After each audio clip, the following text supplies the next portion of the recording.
Welcome to our Saturday program of the Puzzle Parley 2024. A few announcements.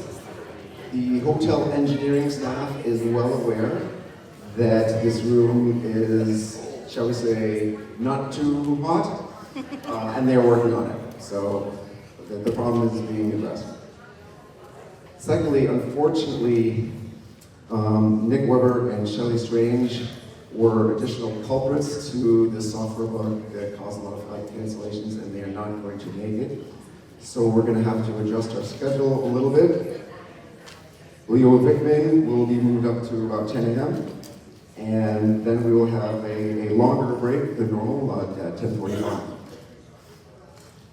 Also, don't forget to buy some raffle tickets. And now we do have a ballot box at the end of this table for your voting for Best of Show and Puzzle Choice Award.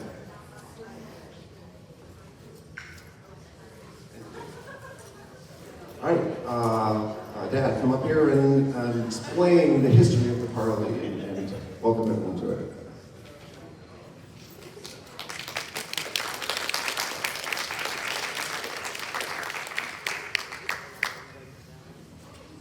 The old man lives up here, replaced by his youngest son. I have two older ones, by the way. One's what, 6'5", 6'4", 6'6", one's 6'3". So Conrad's my shortest. So, I'm sorry about that, Conrad. You inherited my genes, I guess, too much there. In any event, welcome. Let's keep the mic and swallow the mic. Up to 17th, Puzzle Parley. It all started in March of 1994 at the horse farm of P.G. Elliott in Carlisle, Massachusetts, with a suggestion by her, which I understood as a charge, that it organize a Puzzle Parley for puzzle cutters. Okay, puzzle cutters. She was sipping a glass of sherry. I know none of you understand the old times, but sherry was very common among older, particularly women. It's true over in England, by the way. The bars there, where the men went for beer, the women would sneak in and have their sherry. In any event, she said to me, Bob, let's have a meeting of puzzle cutters. And I immediately realized that she was charging me with the responsibility of doing this, as if I didn't have enough to do in my life. And then she said, let's call it a puzzle party. And that's the origin of the concept of these meetings and the name. P.G. Elliott, a wonderful, wonderful woman, now deceased. The first parley was at the home of Deborah Greeley, Page's sister, in nearby Concord. Over 20 attended, with one person conspicuously absent. Guess who that person is? Bob Armstrong. Here's a meeting which I organized, took the responsibility for it, and I wasn't there. Conrad substituted in for me. Conrad and Peggy took over chairing the meeting, which I would have done if I had been there.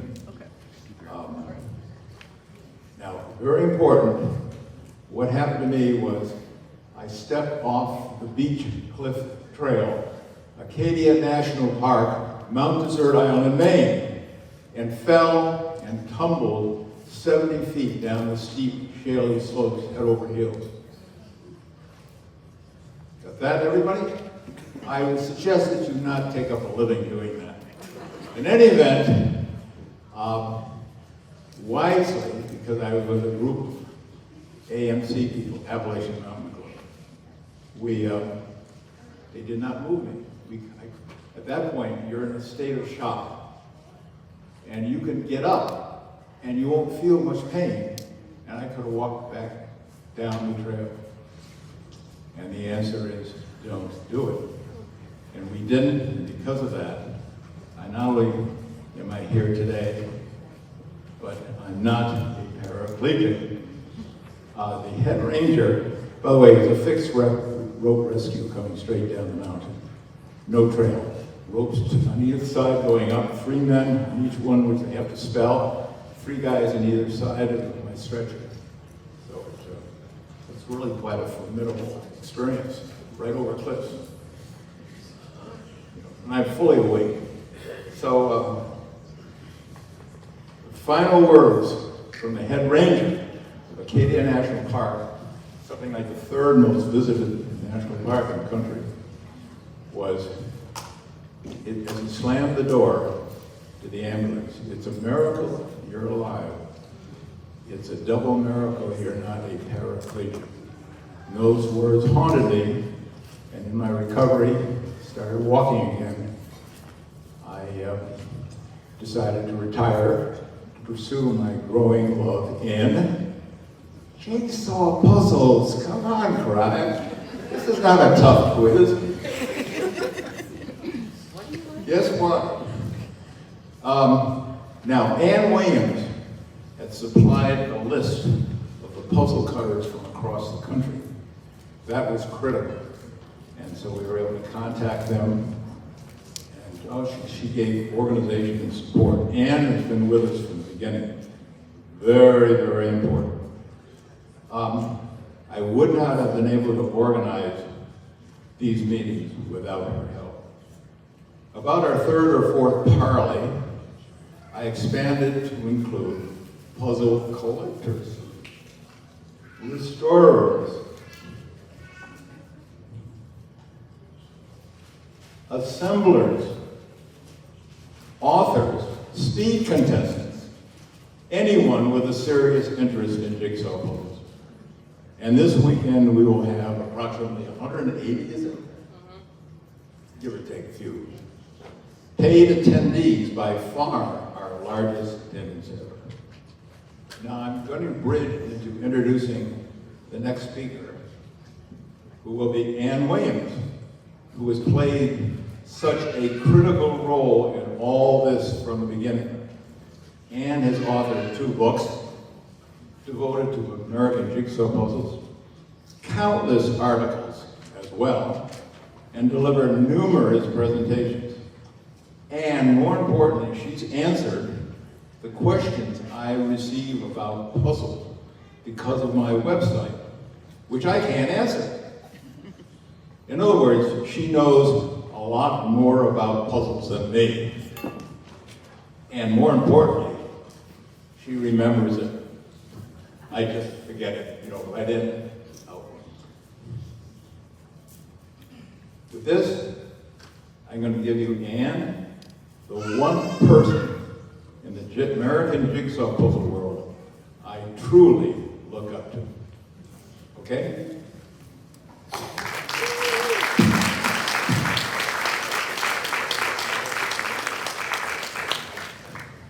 Thank you, Bob. That's a very generous introduction.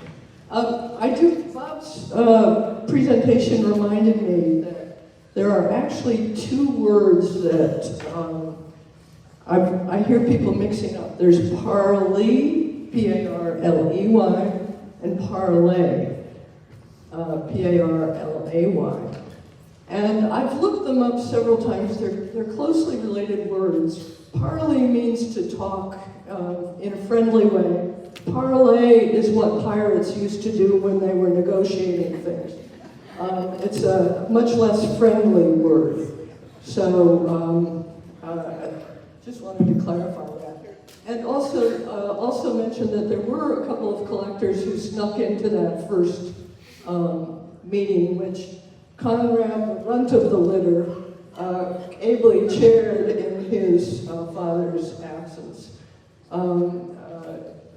Chuck Small and the Graham and Kay Curtis were both collectors at the time. Graham evolved into a wonderful, what's going on? I'm sorry.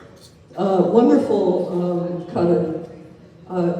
And a couple of housekeeping things. Several of you have ordered this booklet on signature pieces that Joe Seymour and I produced this year, but haven't collected it yet. So if you're one of those people, see me afterwards. And also in your packet is a survey that, if you could take a few minutes to fill that out, I would much appreciate it. So, I suggested a couple of different topics to the steering committee many months ago, and they chose this one, the puzzles of Western New York. The program says the Empire State, which refers to the entire state of New York. That's a little too much to handle in one presentation, so we're just going to hear about Western New York. If you have any complaints about the topic, please tell the steering committee they just chose the wrong one. So, looking at this map, which is from the late 1950s of the state of New York,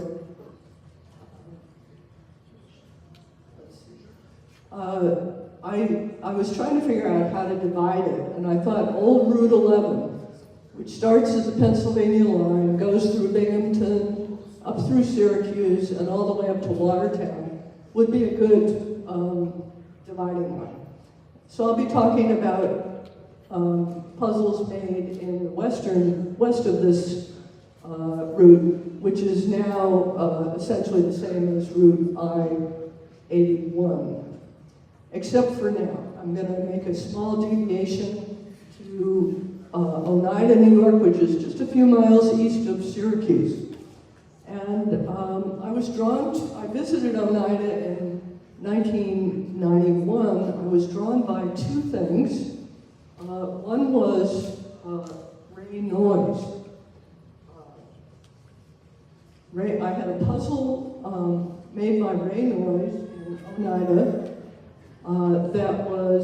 that actually I got from Joe Seymour's father, and I wanted to know more about him. So the people in Oneida showed me this magazine article on Ray, which says that as of 1952, when the magazine was published, he had already made 1,000 puzzles, all of which he had donated to local hospitals for patients to work. Back in the 50s, if you went into a hospital, they didn't push you out the door that afternoon or the next day. They usually kept you for quite some time. So he made small puzzles, mostly that could be done on a tray in a hospital. Ray also taught other people how to cut puzzles, including Jim Austin, who grew up in Oneida and later made puzzles in the 90s in Florida. Ray was a grandson of John Humphrey Noyes, who had founded the Oneida community in 1848. It was a communal religious society that believed in free love and lasted 33 years. I have a feeling that some of the free love got in the way of the religion and the general good nature of the society. But at any rate, by 1900, it had been reorganized as Oneida Limited, one of the largest silverware makers in the world. Ray was the office manager and a descendant of John Humphrey Noyes. Ray's family loved to do pastime puzzles, and his uncle had acquired a large 24 sheet poster of West Point. Now, a 24-sheet poster was the kind that went on a billboard. And he thought that it looked something, it wasn't this exact poster, but it was of West Point.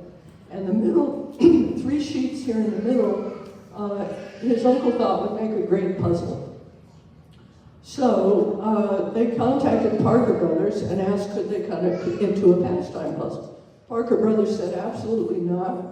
We don't have plywood that size. We don't have machinery that will handle a puzzle that big. Undaunted, Ray and his uncle persisted. They had workers at Oneida persist and make the plywood, glue the picture onto it, and cut it into 12 large sections and sent them to Parker Brothers. In due course, the women in the pastime workroom managed to cut it up into a 10,000 piece puzzle that was mentioned in the New York Times. It took 6 months for the entire community to assemble it in the winter of 1927-28. And after all that effort, they decided it would be the perfect thing to decorate the foyer in the mansion house in Oneida. They framed it under glass. Now, from my standpoint, that was a terrible decision, because what you have in this picture is a bunch of reflections. The overhead light, a door or a window, you can barely see the puzzle. So with all those reflections, and I couldn't ask the Oneida people for a better picture because the foyer is very cramped, I thought about Dave Effengreen. Dave, are you here?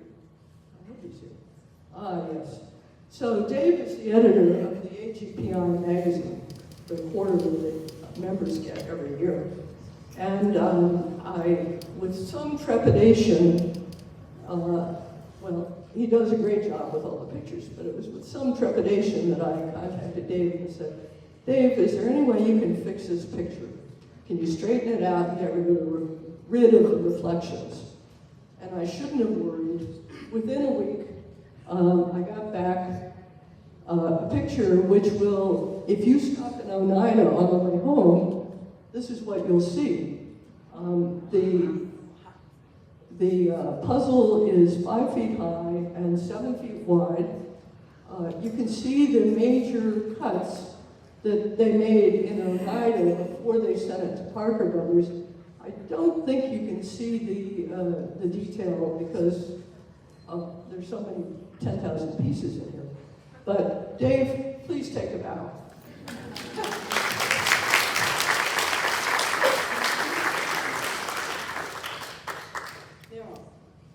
We're going to jump all the way to west to Chautauqua County, which is down here in the southwest corner of New York State, and Jamestown, New York, and look at companies in and near Buffalo.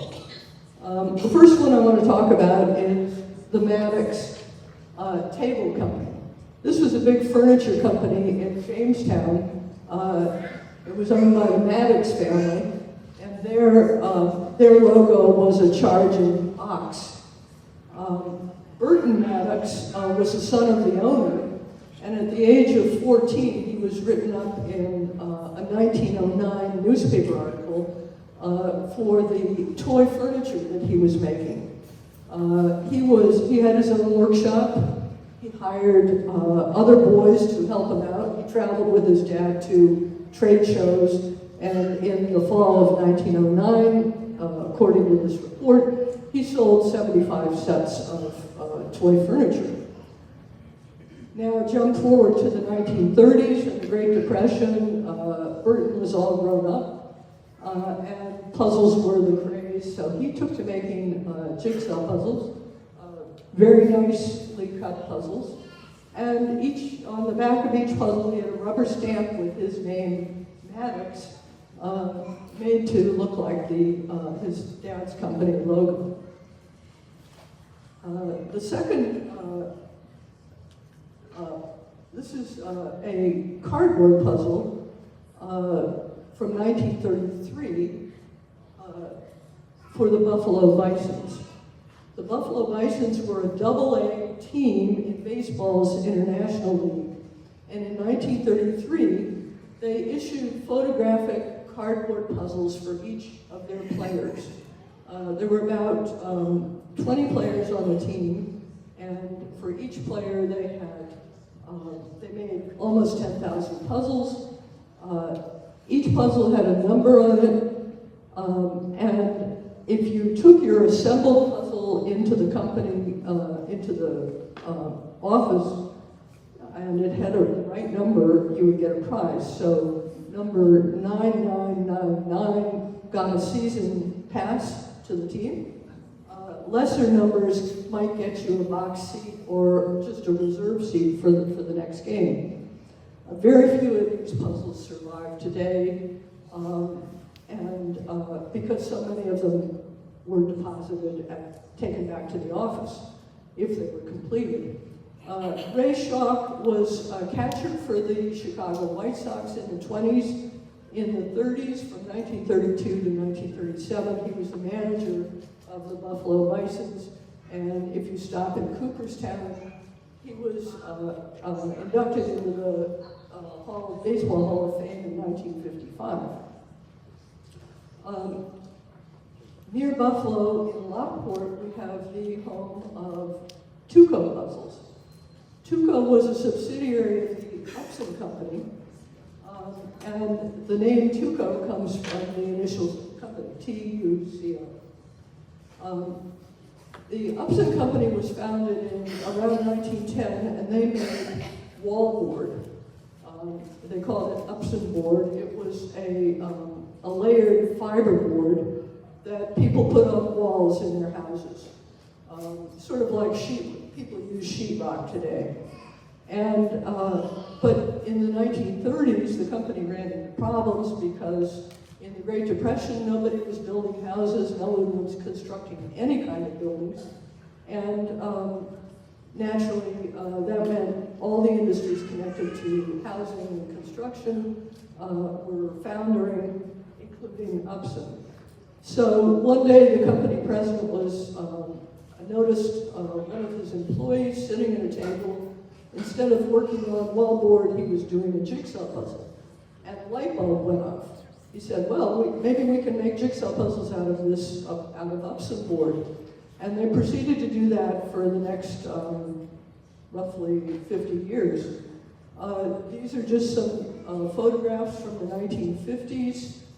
Company magazine of the pasting the pictures on the board, the stockroom where they kept the photos, and on the right, Roger Slattery, who was the executive who ran the Tuco division for about 25 years before he retired. Tuco puzzles were very popular because the thickness of the pieces was about the same as the thickness of plywood, and it was much thicker than any of the other cardboard puzzles that were on the market at the time. Their cutting was all push fit. They would put the puzzle through the press twice. The first pass cut the horizontal cuts. The second pass cut the vertical cuts. So this is a puzzle from the 40s, and you can see that essentially it's a grid type of pattern with rows and columns. In the 60s, by the 60s, they were making interlocking pieces. This is a very popular Pauline Jackson image of an auction, I think. And on the right, a puzzle game that they made with 4 different sections. Each player would get all the pieces of one color, and then they would, and there are different colors on the back too. And the first to complete their puzzle was the winner. Buffalo Games, how many of you were here in 2018? Okay. Dave Toman, who's sitting right there, arranged a wonderful tour for us of the Buffalo Games Factory. But at the very beginning, Buffalo Games started in 1986, just a few years after the Tuco brand had faded out. And at the very beginning, they made their puzzles in a local box factory, the Drescher paper box factory. And I visited there in 1991. This is one of the presses that they used, and it was a reconstructed press from the Tuco factory. it's a very labor-intensive process. They have five, the two guys in the foreground were showing me around, but the five other people in the picture were working on making puzzles. The lady up at the top is feeding an uncut puzzle into the press. The fellow here is essentially getting the puzzle out of the press, the cut puzzle, and feeding it into the breaker. The breaker is disassembling the puzzle, and then down here on the right we have people making sure the pieces don't get lost and collecting them into boxes. The whole machinery was about the size of a small tank. It was very impressive. But Buffalo Games built a new factory in the late 90s, and these are some scenes from a video that is, if you weren't with us in 2018, you might want to take a look at this. Go to Google, put in two phrases, put in Buffalo Games and Business Insider, and you'll get about a 5-minute video of every puzzle making from start to finish. One of Buffalo Games' early bestsellers was the world's most difficult jigsaw puzzle. This was from the late 1980s. They put the same image on both sides of the puzzle. They cut it in 2 passes. The first pass made the horizontal cut. For the second pass, they turned the puzzle over, they rotated it 90 degrees, and put it through the press again. So the end result was you had no idea which side of the puzzle you were working on. And they made dozens of these different world's most difficult jigsaw puzzles. I think the Dalmatians are probably the most difficult, but they also have cats, other types of dogs, pigs, coins, penguins, you name it, wound up on one of these editions. Today, of course, they make many different types of puzzles. A couple of other firms in the Buffalo area. Commentator was a company that was founded in the early 1950s. It made a lot of inexpensive toys and novelties. The owner, Frank Tater, was a bit of an inventor. So in 1972, he got a patent on this postcard puzzle. You probably can't see it that well, but it's in a plastic frame, and the frame is glued to the backing board. You turned it over, you wrote the address of your correspondent, your message, and put 16 cents worth of postage on it, and you could mail it. Another company in the Buffalo area, in East Aurora, is Fisher-Price. Some of the older members of this crowd might remember Snoopy Snifter and the other wooden pull toys that Fisher-Price made. Fisher-Price started in East Aurora in 1930 and specialized in preschool toys. By the 1970s, they were making these form board puzzles for 2- and 3-year-olds. Each piece had a slot that it fit into. It had a little knob on the piece, and you could use the pieces as a playset as well as a puzzle. The puzzle on the right was made out of plastic and cardboard. It has a series of 2-piece puzzles, and they all refer to the Puzzle Place, which was a popular television program at the time. In Hamburg, New York, nearby, a guy named Bob Gibson founded the Big Wood Company. They made blank puzzles. So this package would hold 24 pieces and a few edge pieces. The idea was, this is still in production, by the way. It was used as a community activity by schools, libraries, community organizations. Each participant would get a piece, they would decorate the piece, and then at the end you would put all the pieces together. Some of the organizations would charge a small amount for each piece and use it as a fundraiser. Now moving a little bit to the east, to Batavia, New York is sort of halfway between Buffalo and Rochester.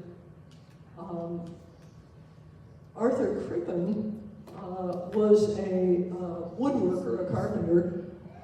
He made these puzzles in the 1930s and 40s during the Depression. He cut the puzzles, his kids would box the pieces.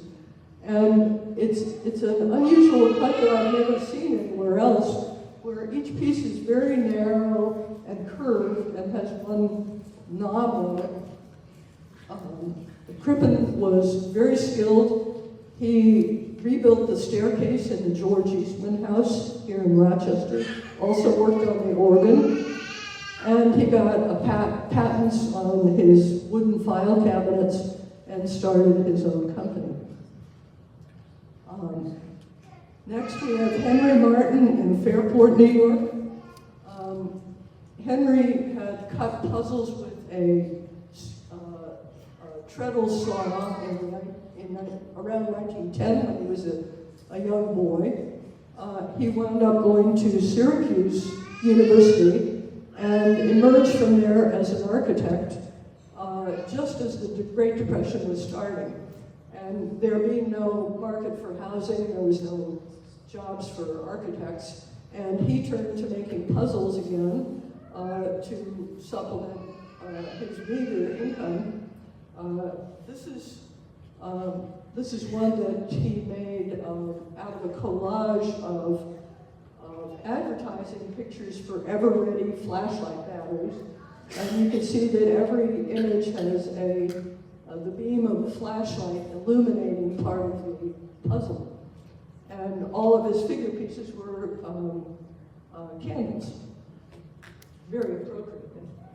His brother-in-law was Chester Knott, also a Syracuse graduate. Chester was a school teacher, so his job was not at risk in the Great Depression. And he and Martin got into a friendly competition to see who could make the best, most attractive puzzles. Knott did not rent out his puzzles, he just made them for family and friends. And he was always looking, both of them were always looking for great pictures. One very cold January day in 1933, Knott and his wife were out for a drive. They saw a power line that had come down because of ice, and they went to the sheriff's office to report it. The office was empty. They waited. They noticed a great calendar on the wall, a December calendar, and finally they gave up waiting for the sheriff. They wrote a note about the power line. They grabbed the calendar, and since it was no good anymore, it was from the previous year, and eventually it turned into a very nice puzzle. Auburn, New York is is a little bit west of Syracuse. Rose Gleason had a business called The Workshop, and she had a habit of putting these wheel-like pieces into her puzzles. There are some up here, and sometimes she would put figure pieces in them also. I don't think I've ever seen anyone else who did cutting like that. And she, I don't know much about her, but she also made greeting card puzzles and photographic puzzles. A little bit further to the south, between Syracuse and Binghamton, we have Cortland, New York, and the Brewer brothers. They spent 5 years in high school and college cutting puzzles in the 1930s. They put a BB in each puzzle for their logo piece. This is one you don't see much in puzzles. It looks to me like a microscope of some sort. Or if you turn it sideways, maybe it's something on top of the fence. Who knows? And their family loved doing puzzles. They had a big woodworking shop, and with the help of their parents, they rented out puzzles all over upstate New York in bookstores, going from all the way from Albany to Buffalo. The next person I'm not really going to talk about, but I just wanted to show you a picture. Alice Windnagel was in the Finger Lakes, and her granddaughter is here today, Suzanne Weinberg, and Suzanne really was thrilled to be able to learn how to cut puzzles like her mother used to do. So this is an example of one of her puzzles. I'm not going to steal Suzanne's thunder though. Up in Watertown, New York, Alfred Stantley was quite a good photographer. He took photographs all over New York State. And when it came to the 30s, he had the idea of putting some of them onto cardboard puzzles. He contracted with a nearby box factory to take his photographs and put them onto puzzles. He also bought pictures from lithographers, and I love this puzzle, which has two titles. I've seen it with two titles: "The Little Rogue" and "The Curse of Drink." Now we come back to Rochester, and I want to start by talking about the Duffy McInerney Company, which was one of the early Rochester department stores. It was the first one to move from gas lighting to electric lighting, and they were very proud of that fact. So they decorated the top of their building with all kinds of electric signs and so on. This puzzle on the right, the Santa Claus, has advertising for the company on the back, and undoubtedly it was a giveaway in the toy department at Christmas time, probably in 1909, perhaps as early as 1908.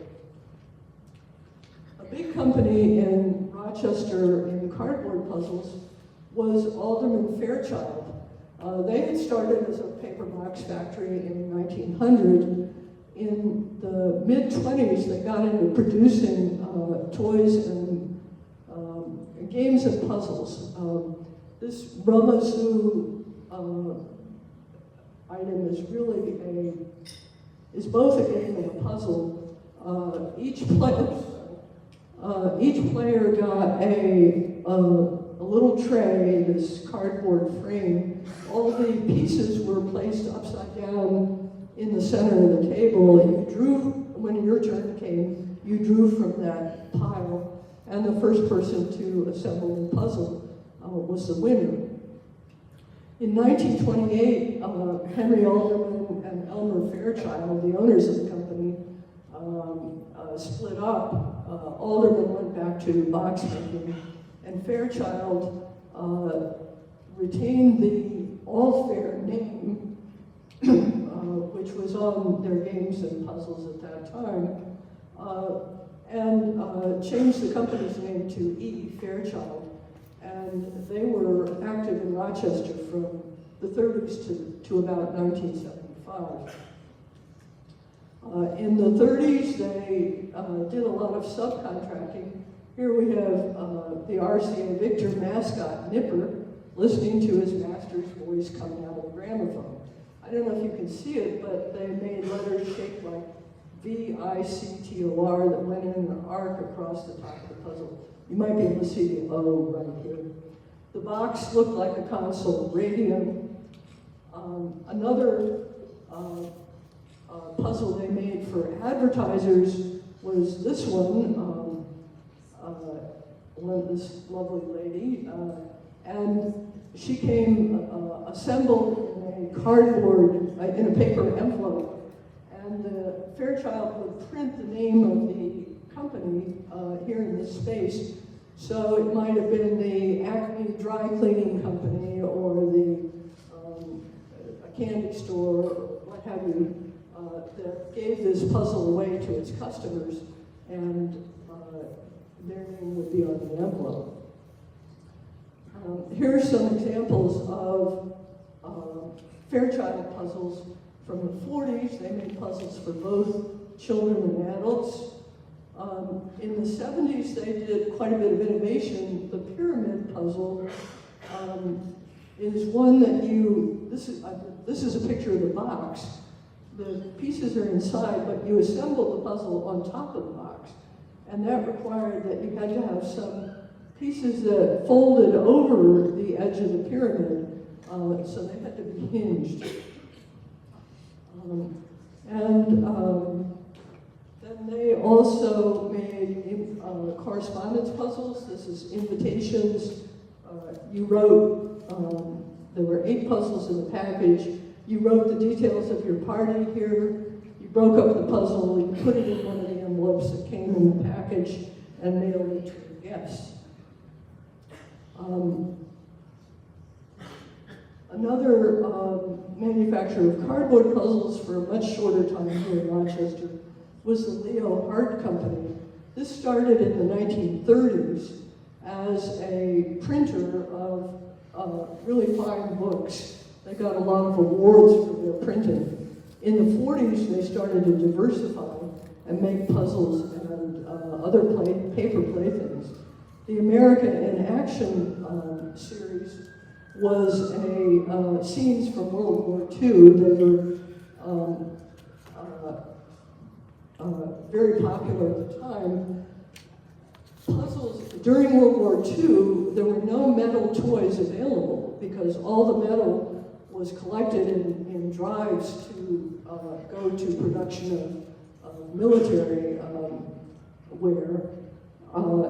Secondly, during World War II, most people were under gas rationing, so they weren't going out for their entertainment, they were staying home. And a jigsaw puzzle was a perfect inexpensive type of home entertainment. And finally, most people had family members in the military, so they were often listening to the news on the radio to find out what was going on with the fighting, and a puzzle was a perfect thing to do. Most of the figure pieces in this puzzle are military related or patriotic, except for the heart, which stands for the Leo Hart Company. A few other Rochester producers.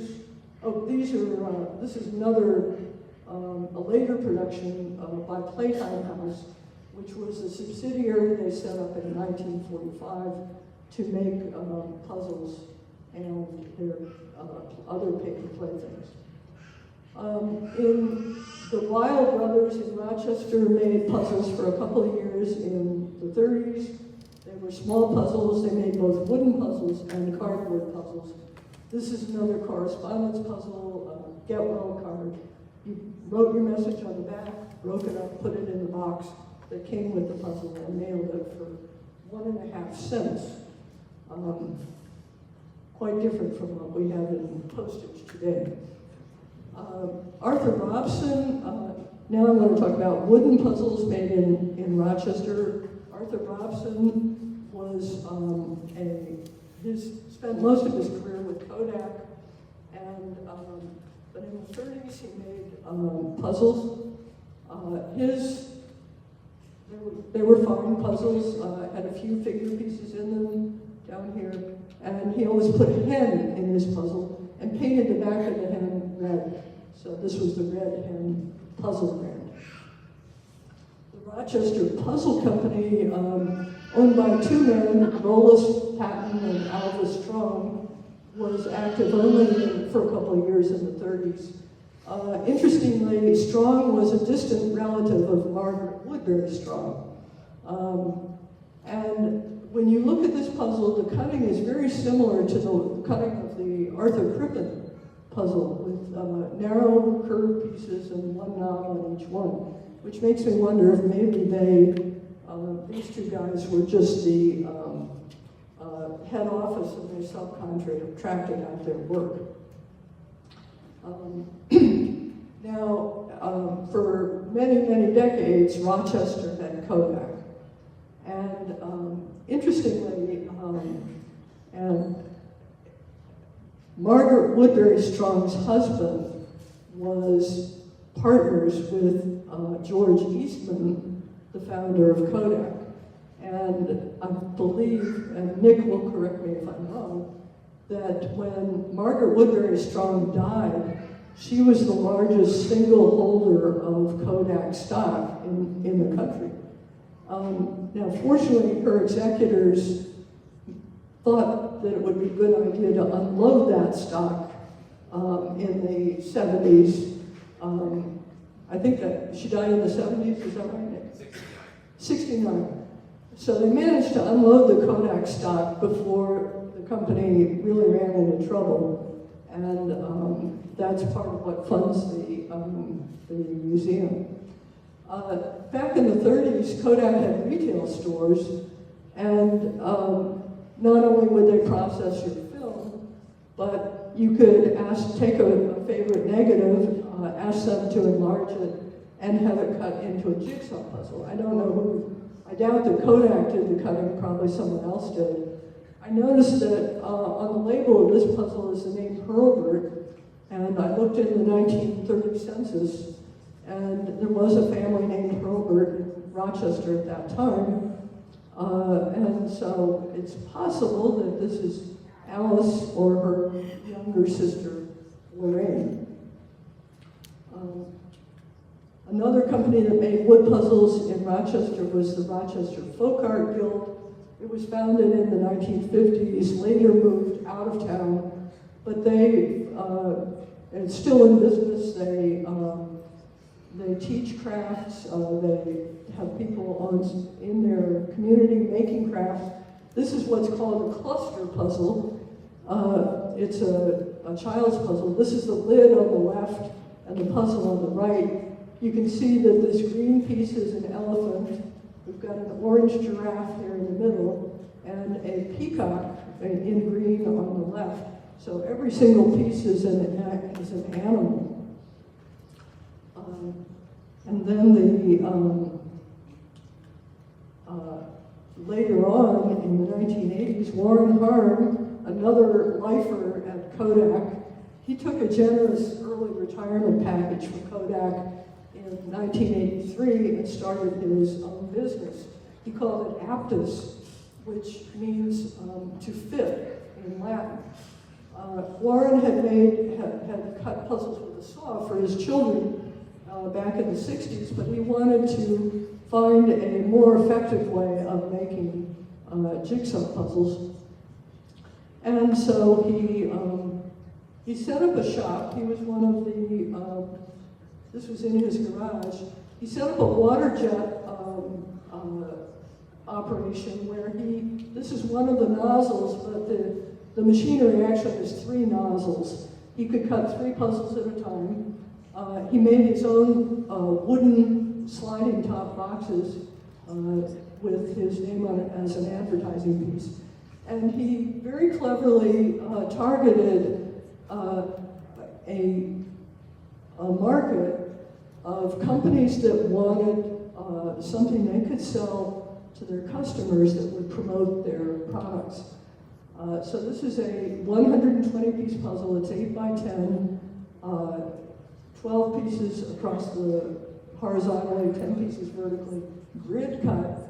And he sold this to gift shops and tourist attractions with their own image on the puzzle.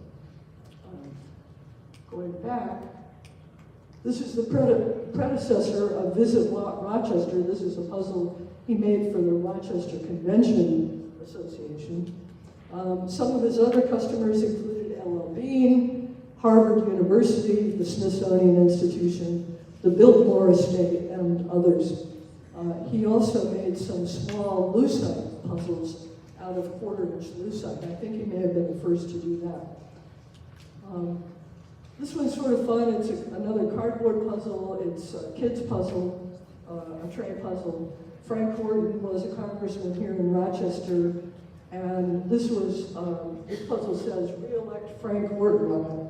The picture's not good enough for you to read that, but it's for his re-election campaign. And it seems to have worked because he was around for 30 years as a congressman. And finally, Lentil Loaf is a company that I know almost nothing about, except that there's a Rochester address on the packaging. And so it's my conundrum, and I'm hoping, I contacted the Rochester Public Library this week. They couldn't tell me anything about it. In fact, they suggested it might have been made in Rochester, Minnesota, but they didn't think it was made in Rochester, New York. But I sent them a picture of the label. So if anyone can tell me anything about this, I would be most grateful. So that's it. Thank you all for coming.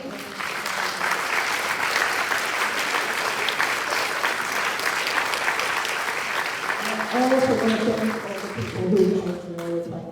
And if there's time, I would entertain some questions. What do you think? How are we doing here? Any questions? You're all stupefied. Frank? Yeah, I think this is fascinating. Do you have any estimate of the proportion of puzzle making at this time from sort of the U.S. national numbers that was in this area? Boy, this guy's asked really hard questions. He wants to know what of American puzzles made at various times, what percentage were made in Rochester? Well, the area. Or in upstate New York? I don't know. I'm sorry, Frank. you got me on that one. Dave, you got a question? I was just curious, someone bought out Buffalo 2 years ago, did they? Right, Buffalo Games bought out Seco. I think Buffalo Games is still an independent company. No, you're right. It may have been a consortium of investors that bought them out. Not another puzzle or game company. The CEO is still the same guy. But a lot of domestic manufacturing of cardboard puzzles has shifted into the bigger companies. Any other questions? Yes, way back. Beth. How many water jet producers were there? How many water jet? Well, I was unaware until Philip spoke last night that there still is a water jet maker, a Puzzled Incorporated, I think, or the Puzzled Company. It's his company. Not very many. It was a J.C. Ayer was one of the early ones. This company, and I don't know. Oh, there's one in Sweden, Carmen, which I don't know if they're still using water jets, but they use them a lot. Joe, you I was going to mention Sweden. yeah. The technology really was overtaken by laser cutting, which is much much drier, and I think easier to deal with. So I think I've run over. Oh, Jackie, one more question. There was a British one as well, PG. Oh, right. PG, and I forgot. The fellow whose name is escaping me right now. There were two companies in England that made water jet puzzles, and Waddington's actually got the victory name after Spear, and for a year or two they put out grid cut water jet made puzzles. So they didn't last long. I don't know why. Well, thank you very much, and